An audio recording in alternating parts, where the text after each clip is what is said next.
There is something wrong when all the dreams in this house, good or bad, depend on something that might never have happened if a man had not died. And that is a quote from A Raisin in the Sun, a play by Lorraine Hansberry, published in 1951. Um, this is also a movie. This is a fictional play. It's 151 pages, and I am reading it to fulfill the prompt. Claudia is a writer, so read a journal or a play.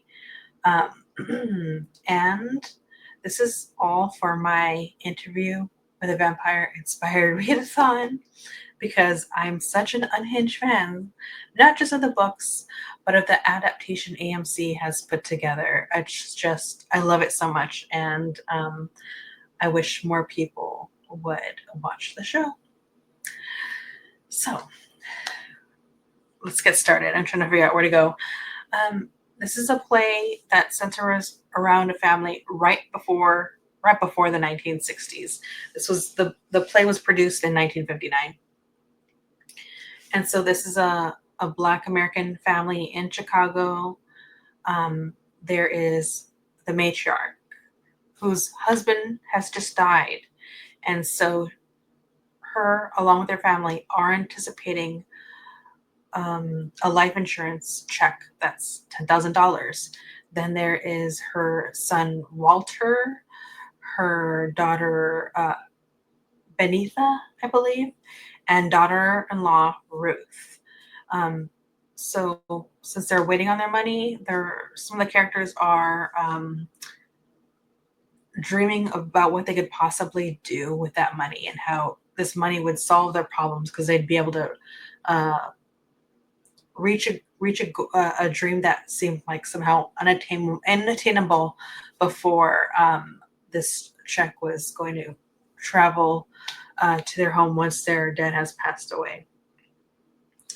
And so what we see is this family that's just like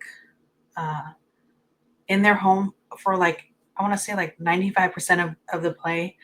We're in their home, sitting with their conversations, sitting with their frustrations, and there's a lot of dynamics at play. There's gender dynamics, and that really like comes out in like different ways.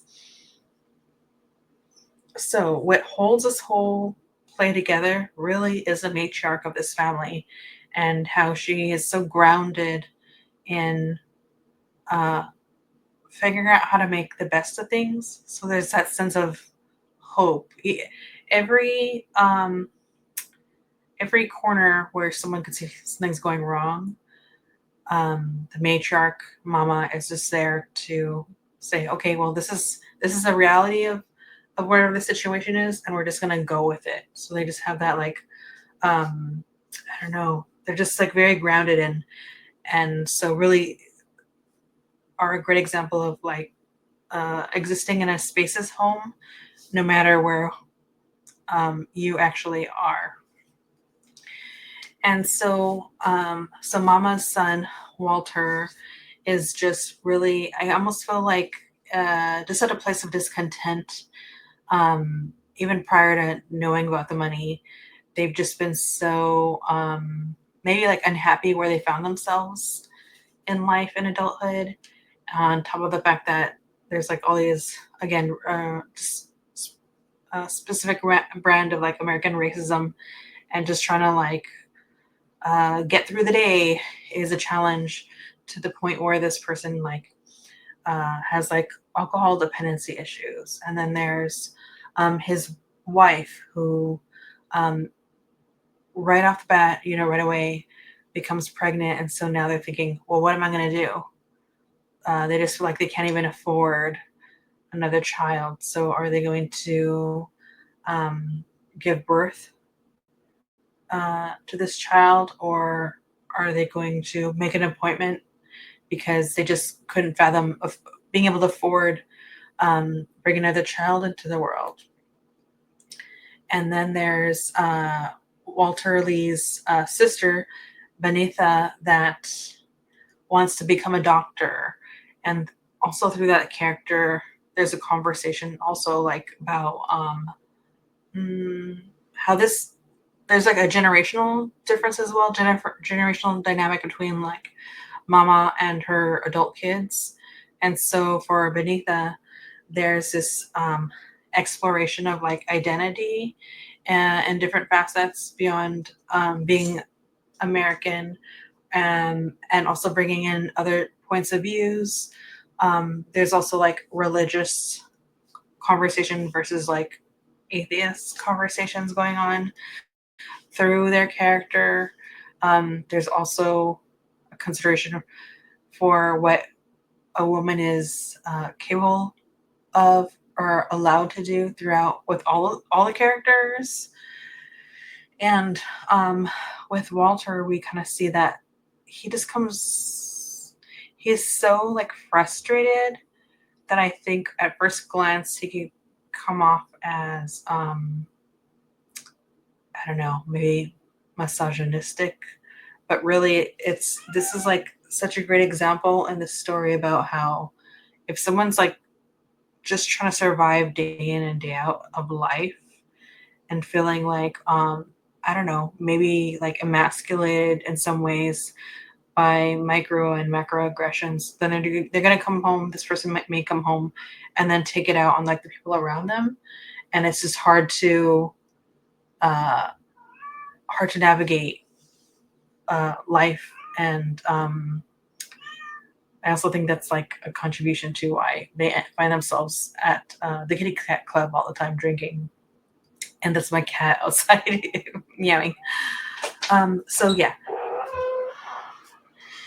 there is a couple of things that are talking about how do finances affect relationships? How do finances affect like power dynamics? And the illusion, if you just have enough money, then that'll fix things, as well as like one's own dignity and kind of like holding true to your like moral compass, which is uh, there's just like such a deep conversation going on there that I feel like if you're a person that feels like there's just so much against you, there's all these systems in place to hurt you, and people will do it with a smile. Um, I couldn't imagine trying to do like the right thing. So yeah, all these characters are exploring what do they think uh, is the right thing to do with money, and also the bigger picture is why does it taking also when someone dies, like what is their life worth financially, and why does it equate to like bringing in money and only in death being able to celebrate um, money coming in when someone had to die to attain the money in the first place. So yeah, so in the 1960s, I want to say in the mid 1960s, I don't have the exact date, um, women didn't then gain the right to get a bank account on their own. So this is something that's explored because by the time the author wrote this play, that was not the case. They had to leave it at the hands of men to open a bank account with them. And also, like in 1974 is when women were at liberty to apply for a credit card without needing their husband or a man's like dual signature to access that. Um, Ginger wants my attention right now. I'm trying to keep this short and sweet. So with that said, I really love the book. This is basically like the non-spoiler section. I think this book was so good. I want to talk about a couple of other things in here, if my cat will let me. So if you don't want to be spoiled for where this goes, don't continue to watch. I'm going to have a little bit of a tiny bit of a spoiler chat, and then I'll talk about the movie version that I saw. Sorry, my cat is like distracting me. All right, so what really stood out to me, I just wanted to say, was that with the son Walter, he was. I felt like when he's coming across to the women in his family, it seems like he's misogynistic, but I think he's just like really frustrated.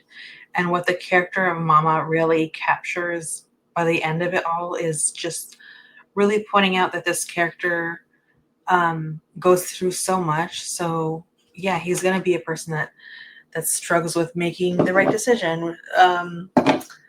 Like if you walk through life feeling like other people are constantly just trying to like chip away at your dignity, um, to keep that in mind also when you're coming across someone that's, uh, let's say, grumpy. And what Mama had to say in this story, which is really what the author Lorraine Hansberry is saying, reminded me of another book that's a bit of a guiding light for me, um, in other books and in life. But that's James Baldwin's The Evidence of Things Not Seen. This is a book I kind of turn to time and time again. I'm sorry, my cat's about to push on the mouse, and I'm trying to keep her away. Say hi if you're going to give me such problems. All right, so in Evidence of Things Not Seen, there's something I highlighted, and I was going to share it with you. He writes, this civilization has proven itself capable of destroying people rather than hear them, destroying continents rather than share them, and are capable for the same reason of destroying all life on this planet.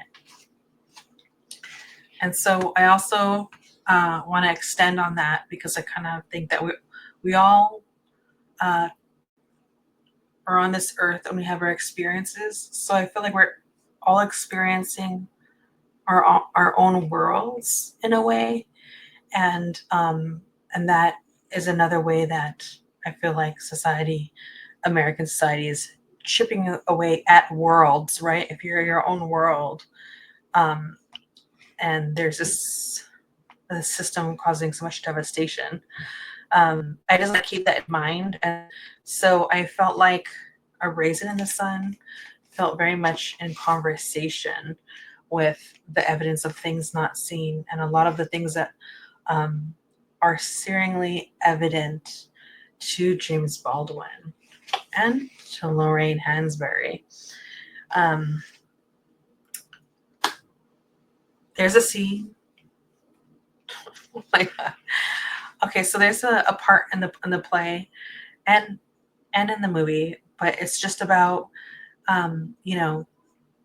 Mama makes this decision to put a down payment on a house, but the house is in a white neighborhood, and this family is now going to be the first like Black Americans in the neighborhood. And so someone comes along, and the way that it's written, it reminded me of oh my gosh, I wish I could think of the example right now, but my cat's right here to distract me. Let me not use an example. It's just like it's so frustrating to hear someone come in as a community member, and that should be a good neighbor and welcome the people that are coming into the community, but instead, with a smile and some cleverly placed words, just say that everyone in the community, all these different like neighbors that happen to be white, are going to pitch in to give them money. They're basically like paying them off to leave, which is like horrendous. And it feels like such a creeping and looming demon of a person that would come and do something like that.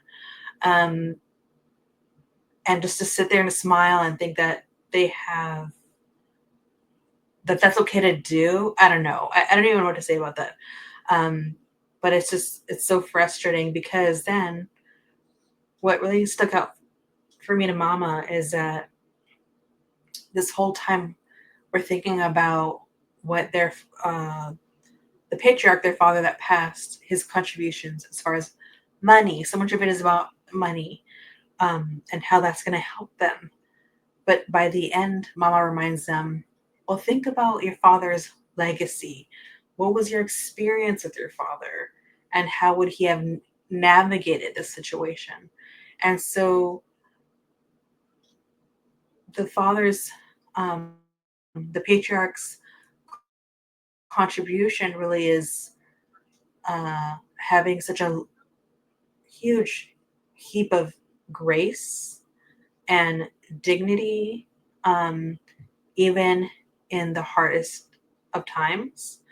And we see that by the end of the play, which I just felt like so, I guess maybe like this is really beautiful, but still felt angry for the circumstance.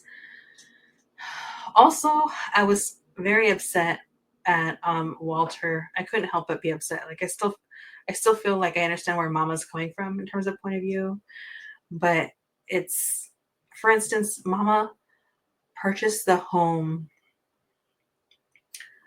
without telling her son. And in the back of my mind, because of interactions, I felt like, oh, I know this. I know this well. It's 2025, and I know this moment well, where you keep your choices and decisions and actions. It's like you have a poker face because there's this level of protection that you have to do, to have any type of autonomy financially. And then even then, she somehow like sets aside some money, doesn't put all the money down for the down payment, and decides to trust her son to come on, baby, what do you want? To come on. Uh to open a bank account for his sister. So there could be a portion of the money that they got put aside for her. And as soon as she did that, I knew it was gonna go sideways. I knew it. I knew it was gonna go sideways.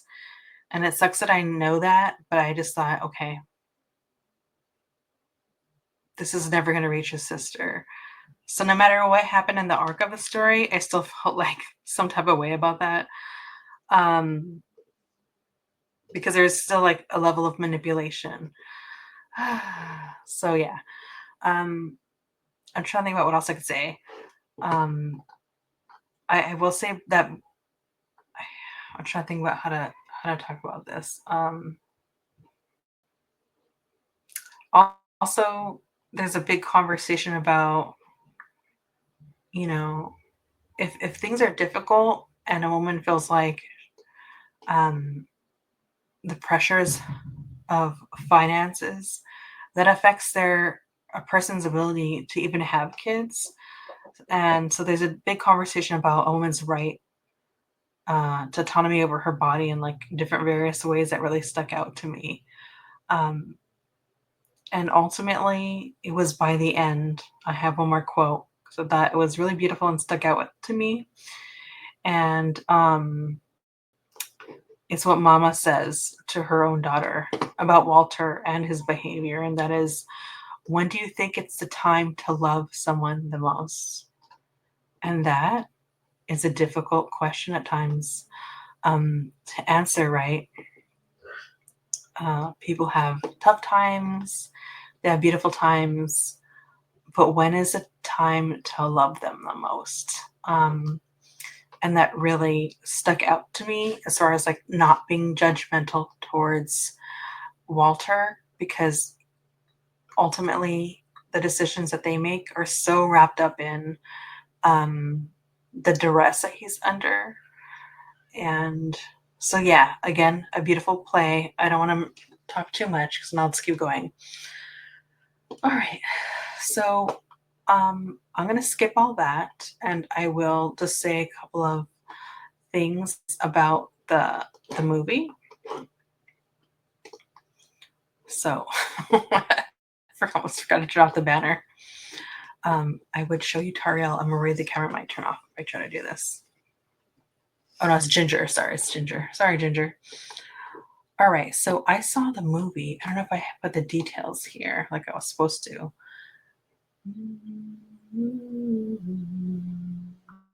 Did I know?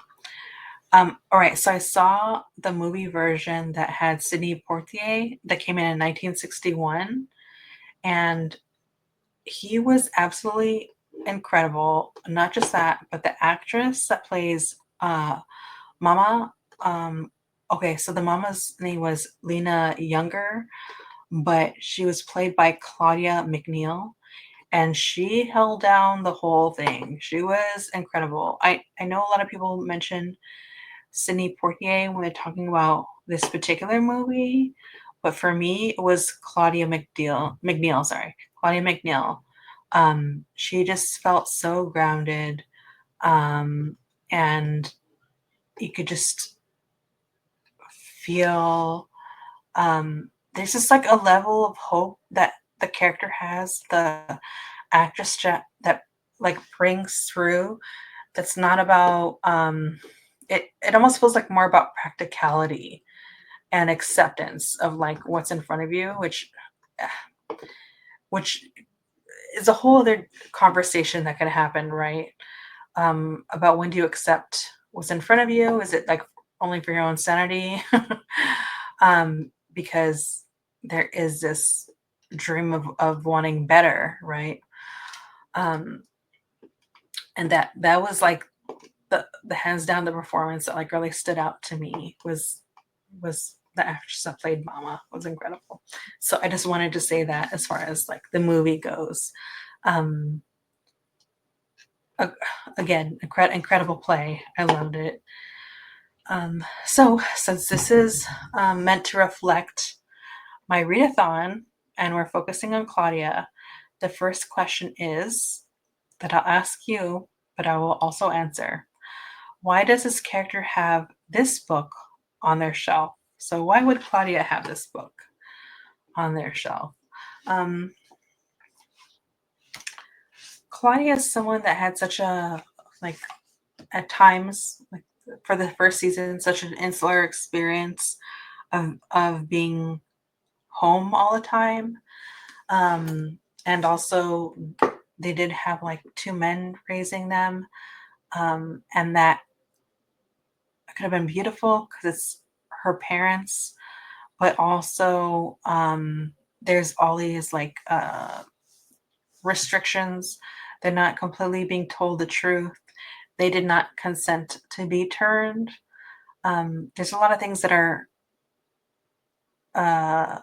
that were decided without actually letting them make the decisions. So I definitely think there's a conversation to be had about like um, a woman's rights over their own existence and their own body that she would see reflected in the book against like her own experiences. And so I'll ask you this. Did this book contextualize the character for you in another way? Meaning, like when you read the book that you chose, whether it's this one or another one, um, and you read this, like for instance, I read this book. Did you go back and look and think about the character in a different way? Um, for me, yes, it was kind of like just a little bit more of a reminder of, excuse me, the restrictions women had, like financially. Claudia is someone that's a teenager, on top of being a woman, and so there's just like you could just tick the boxes off of everything that's um, against her in society. That just makes her navigating life harder because she doesn't fit into the neat little boxes that everyone else wants to have her fit into in order to be accepted. And also when the family in this book moved to like a majority white neighborhood, or they were like the first family to come in, that reminded me of her experience, of Claudia experiences in some ways. Um, at the theater may have been diverse, but there's still a system in place that is telling her that she shouldn't exist, that she shouldn't be there. Um, but in a moment of weakness and wanting to be accepted, she puts down some of her craftiness. She lets her guard down, and then pays a huge price for it. What book would I recommend? What book would I recommend?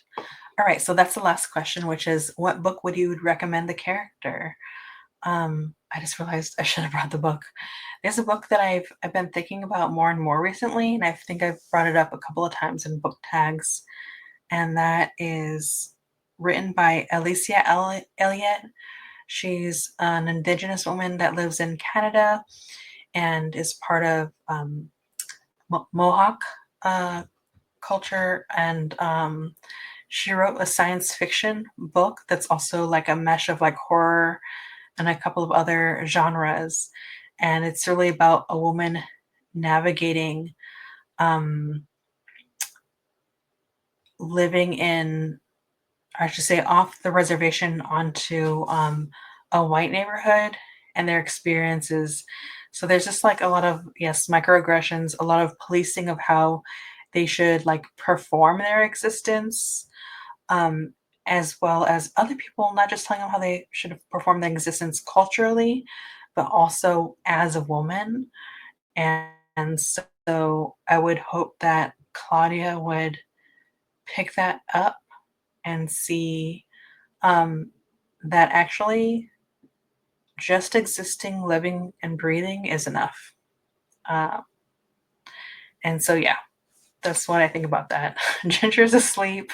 I've talked too long. If you're reading along with me, thank you. I'd really appreciate it if you would uh, let me know your thoughts about this book. If you decided to read a different book, but still participate in the prompts, let me know what prompts you're tackling, what books you're reading, and please answer the other questions that I provided. I'm trying to make those kind of like the standard questions I ask as I go along my readathon. But yeah, with that said, love you lots. I hope you're all doing well. And just remember, life really is chaos. So be kind to yourself, be kind to others, and read more books, especially this one.